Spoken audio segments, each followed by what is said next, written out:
Bir arkadaşımız vardı. Çocuğu Hoca Efendi'yi tanımış. Tıpta okuyor. Babası da pek memnun değil. Oğlunun Hoca Efendi ile görüşmesinden. Bir gün bana Yusuf Bey beni bir Hoca Efendi'ye tekrar bir götürür müsün dedi. Niçin dedim. Ben Hoca Efendi gidecek ve götürecek anlamı yok. Gizli değil falan yerde oturuyor gider kendine görüşürüz. Ne görüşeceksen. Niçin gideceksin? Ben dedi çocuğumu bozdu. Ben bunun hesabını soracağım dedi. O zaman git sor gel dedim haydi. Bunu bana 3 defa böyle geldi. Bu kişi. Çarşıda esnaf. Tuhafiyecilik yapıyor. İzmir'de.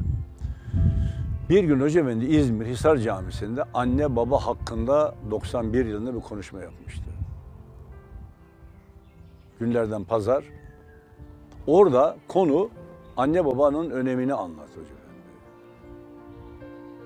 Pazartesi, pazar günü konuştu. Pazartesi bu arkadaşımız tekrar geldi.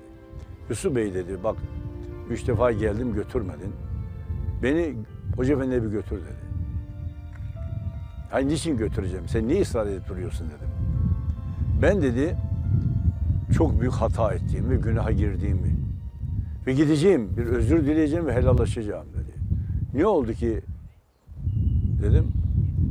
Ben Hoca Efendi'yi bugüne kadar anlayışım insanların evlatlarının babalarından koparıyor, yanlış yola sevk ediyor diye değerlendiriyordum.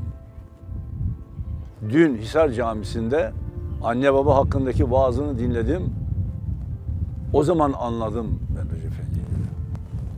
Bizim yapamadığımız, veremediğimiz evlatlarımıza terbiyeyi verdiğini anladım. Ben şimdi anladım dedi. O gün de sizi götürmedim. Şimdi götürücüde değilim. Gidersin orada yeri belli dedim.